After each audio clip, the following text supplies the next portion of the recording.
Welcome to Generation Digital Workforce, the podcast that's here to explore the role of robotic process automation and other digital technologies. Whether you're just getting started or you're looking for advanced strategies and tactics, if you're curious about where human and digital workers are coming together to transform the future of work, then this podcast is for you. All right, let's get into the show.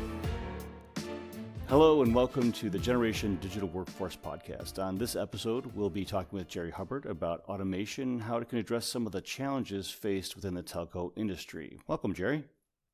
Hi, Michael. Thanks for having me. My pleasure. So, Jerry, tell us a little about yourself and your background in the telecommunications industry.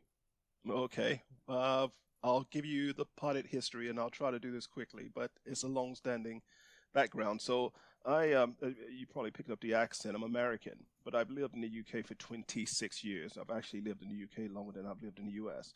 And I've always had a fascination with technology. And that really drove me to take on a technical opportunity within the armed forces within the US Navy. So cut a long story short, I worked with cryptographic materials. I had a top secret clearance, all those sort of things. And I ended up working for NATO in the UK. So that sparked my interest even more so to get involved in the commercial world and work in communications across the UK. And at that time, what we were seeing is a lot of new companies setting up networks in the UK. And because of the whole telecoms market had was open, and it just so many regulatory changes. It meant that new entries could come in, and I ended up working for various companies doing various things, but mainly and broadly across satellite communications and fixed networks such as voice, etc. So I was an executive in BT Global Services for many years. I was the chief architect, and as I said, very fascinated with technology. Kept an eye on moving trends and changes in the industry. And clearly, with the advent of cloud and digital, we were seeing some real advances being made around robotics and process automation. So Blue Prism being the founder of RPA, it was a company that I was keeping a close watch on, and I was just fortunate enough to establish some really good relationships and end up working for Blue Prism. Excellent. That's quite a story. So, so being, as you've had this inside information or inside look at the telco industry, can you give me some trends that are sort of driving this digital transformation in telecom today? Yes. So as we move more towards what I consider to be a truly digital world economy, customers' expectations are growing and becoming more demanding. Businesses need to change in order to keep pace with these ever-increasing expectations, and I think that is very much driving digital trends. You have a situation where existing businesses are trying to figure out how they can be more digital and do more with digital technologies, and then you have new businesses that are being born digital. So on Uber, they were born digital, I would argue. Airbnb, born digital. So they don't have some of the challenges that these existing incumbents have. And if you think about Industry 4.0, we'll take a step back. 3.0 was where we start seeing smart devices, smartphones, wearable technologies, etc. And what Industry 4.0 effectively is doing is connecting all these devices. So all that in a nutshell is driving digital transformation. That's my view and perspective. Excuse me. Anyhow. Well, that's why we're asking you. So based on that, I mean, it sounds like the telco industry itself is going through a number of changes just because of the types of connectivity, et cetera. 5G is coming up here. What are some of the unique challenges that telco companies are facing today as part of that? So, yeah, you're absolutely right, Michael. There are threats, clearly. There's risk. I think risk is there to be managed, and there's clearly opportunities. I think where telcos really have to move swiftly is it's around sort of transforming their business model, operating model, and look at how they can monetize new technologies at pace. I think the biggest threat is certainly it's coming from OTT players, the over-the-top players, your content providers, your Amazons, your Googles, etc. We know who they are, and they don't come with the legacy infrastructures and costs that the large telcos and CSP have. I mean, quite often I'm sure you see it in the press, and where we get involved is trying to help large telcos, CSPs understand how they could be more efficient and build a healthy organization. So where they have large city fiber networks, radio access networks, where they're trying to understand how they get better use out of spectrum. Those are all very challenging things to come to terms with. And I think you have to directionally sort of orchestrate your business and your operating model to be able to move at pace and, as I say, drive a much better profile in terms of services you offer to your clients and your OPEX position, your cost internally. So, Jerry, you lived and breathed this stuff for a while as an executive in BT. So, what kept you up at night? What kind of things would you be focused on? So, for me, it was I had a situation where, and I'm going back to one of my roles, which was chief architect for BT Global Service. I had the sales team saying that the product teams weren't giving them the right products and ammunition to go and sell. I had the products team saying that the sales team was selling things that weren't standard portfolio, and then I had the delivery team saying they couldn't deliver it, and I had operations saying we can't support it. So it just was a vicious circle and cycle. So what I did, I thought this is just ridiculous. So we're going to have to put some type of standards in place and real conformance. So I came up with something called ACF, which was an architectural conformance framework.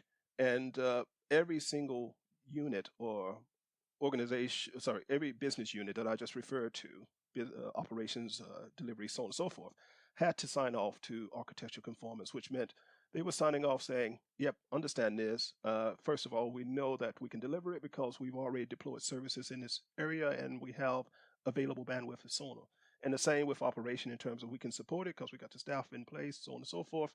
And we knew we can make money and we can monetize, over a certain amount of years and drive, a healthy payback and cash flow. So it was something I took really, really serious. And if a deal didn't meet the criteria for sign off across those areas, it didn't go forward.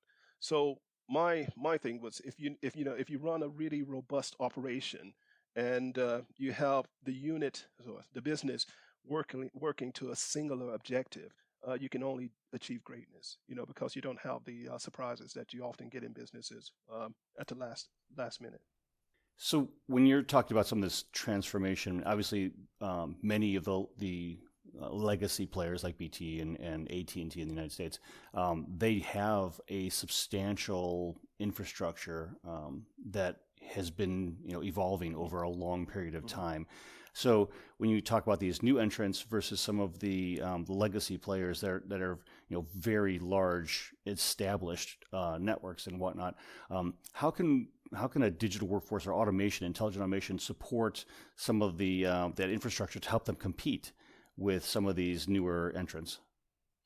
Yeah, very, very good questions. My view is that, and the way I tend to look at a digital workforce is that you need to use that as a force multiplier. And what I mean by that, you need to understand how you can deliver value over and beyond, process efforts, FTE savings of automation, so on and so forth. That itself would suggest that you have to take a more holistic view and think business wide rather than simply front office, back office. It doesn't matter if you got processes which you will have in your contact center, your network operations center. All this needs to be factored in terms of the digital journey and how you drive a better journey for your end clients. So I think if the telcos are going to compete with these OTT players, with the advent of digital and cloud, etc., I think they're going to have to become a lot more agile. And I also believe that they're going to have to look at their business and see how they can drive, as I said, a business-wide end-to-end digital experience for their clients. So making that kind of change is rather significant as we look at a broader concept of changing how we do business. If we're going to be radically changing the way we are interacting with our clients, or affecting how our employees interact with their own systems and such, it seems like there could be kind of disruptive. How do you minimize the disruption as you're building in this intelligent automation to make sure that you have not only the customers supported in the way, but do it in a way that you're also enhancing the employees' experience to be able to deliver that? Yes. Another pertinent question, Michael. You would clearly start at looking at areas where you're seeing high volumes, high efforts and activities, and I guess you would need to understand how whatever capability you're exploiting, how you can onboard that capability, such as a digital workforce, and then the impact that would have on a customer journey. So what I guess I'm saying is there's a maturity aspect that you have to sort of really get to terms with maturity level in terms of how you can drive a real tangible, clear benefit to your customers, but also to your internal staff as well.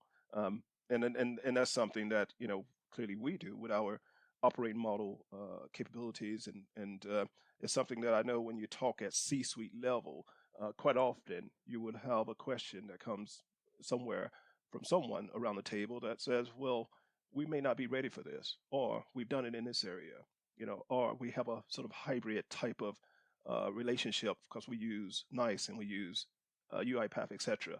What is it you guys can do? And and the answer to that question is very much that we look at this end to end, we look at this holistically, not only the low hanging fruits, but we just think we think more laterally around how we can drive a real clear benefit right across your business, and deliver real sort of tangible return on investment across 4 key attributes. And those attributes for me is performance, time, and cost. It's operational and business performance.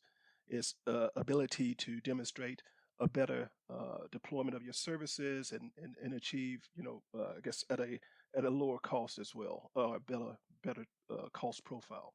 So I think whenever we talk to customers, whenever we are thinking business-wide transformation, we have to think, what does this mean to whoever we're talking to in terms of performance, time, and cost? That makes sense. So when you start looking at the environment we're in with the whole COVID-19 and the effects that it's had on the businesses worldwide, has there any specific effects within the telco industry that intelligent automation could support or work with?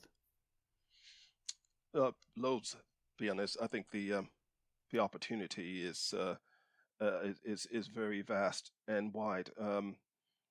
I think when you think of COVID, that's whilst it's accelerated, transformation, digital transformation, and the onboarding of digital workforce capabilities. This is an evolution. It was already happening. It just not every organization really appreciated the sense of urgency around this.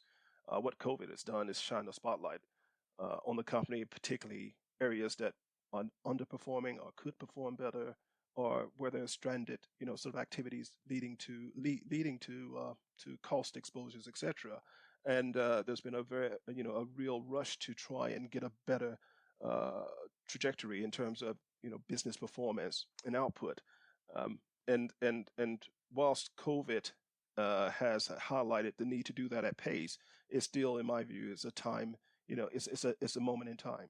So what organizations need to be thinking about is at some point we will come out of COVID, but you still may have, and I suspect you still will have, a highly distributed workforce. Well, how do you ensure that you are driving the right output and maintaining a healthy organization on the back of COVID when we come out of it? That's good. That's a good question. That is a key question that these telcos will need to address, certainly. When you see the intelligent automation and the fact that it has been it rolled out in various industries, obviously the telco industry is one that I think has very good opportunities from a transactional perspective. Mm-hmm. How are telco companies leveraging intelligent automation to really drive some true impact? Well, if you look at the telcos that we're working with, and we're working with, I know here in EMEA, we're working with 13 top telcos across EMEA, and I think in uh, a population of the best part of about 40 or 50 telcos. So we have lots of really, really meaningful and detailed conversations happening with those telcos around what's important to them. Because I also come from a consultancy background, and one of the things I always asked when I went in to see, I don't know, a CEO or a CIO, etc., and they said, "Well, we want to do more with digital, Jerry. What's your thinking on that?"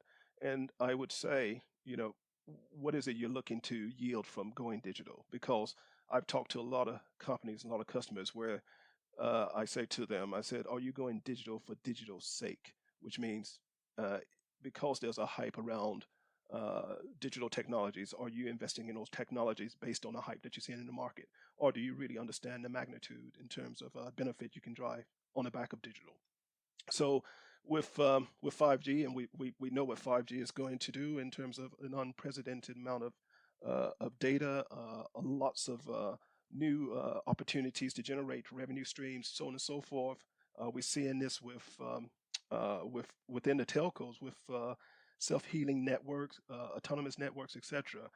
What the conversations we're having with those clients is starting from a position of what is the problem you're trying to solve. Now, we have many ideas around that, but it's always good to listen as well and hear from the clients. And that's where we go in with our real value props, looking at not only the benefit we can drive internally, but also externally in terms of customer benefit. And that's where we would go in with, I don't know, monetizing 5G, for example, looking at the way NOCs are managing wireless networks and radio access networks, and can we perform, we'll start again. Can we help them perform at a higher rate based on managing activities, events, so on and so forth, to free up the time that they're spending around those sort of things within the NOC? So, with these kind of larger changes afoot, how would you suggest a telco would address this from a people perspective? I mean, is there anything from a personnel perspective that they should be looking at as they dive into 5G, IoT, this wave of amount of data that's going to be coming through their networks to be able to manage them more effectively, et cetera, using intelligent automation? What can they be preparing for? Well, I think we all, as individuals, we we get real benefit from having a much richer interaction, and that's no different than the staffs, agents in a call center, or I guess if you look at a bank, agents who were branch side now working from home, everyone's looking for that real rich experience where they can, I guess, put their skills, experience into, better put it at, I guess, in better use. And that's what we do. We help them do that by driving automation and taking out a lot of the repetitive tasks. I guess the tasks that are probably not going to allow those individuals to have those rich interactions, and most importantly, deliver signature moments for their customers, those high impacting moments. So I think, when we look at what we do, as well as what telcos need to do to drive a better and a more healthier organization, I think it goes hand in glove together, is really looking at the experience that those individuals internally are having, and the experience that you're able to give back to the customers, and how can you drive a much richer experience across both through digital transformation. Yeah, that makes sense. So if you were to have the executives listening to this from the telco industry come away with one main idea behind this, what one big takeaway that you want them to have from today's session? It's very simple for me. I think you have to put yourself in the position of the leaders in these telcos, who clearly are trying to drive shareholder value, are trying to maintain a healthy workforce, are looking at how they drive a greater penetration in the market, how they, how they change the headwinds into tailwinds to make their business move faster. The thing that, from a Blue Prism perspective, we have to really think long and hard about, I think, is what is it we do to really I guess, make it easier and help organizations thrive in a very difficult time, which we're seeing today. And it has to, whatever we do, it has to move the dial forward on performance, time, and cost. That makes sense. Well, it was great talking with you today. I hope that our executives really get the most out of this conversation to be able to understand what we can provide for them from a Blue Prism perspective. And I really thank you for joining us today, and I look forward to talking with you in the future. No, thank you. Really enjoyed it as well. And as always, I'm always available for a call or a chat if there's an opportunity to make these points further. Great. Thank you so much. You've been listening to Generation Digital Workforce. If you want to hear more about RPA, AI, and other cognitive technologies that are shaping the future of work, join us next time as we continue to go deeper on these topics with industry innovators and experts. To make sure you never miss a future episode, subscribe to the show in your favorite podcast player. And if you've liked what you heard today, please leave us a review. It's one of the best ways to help more people find valuable content. For show notes and more info, visit us at blueprism.com/podcast. Thank you so much for listening. Until next time.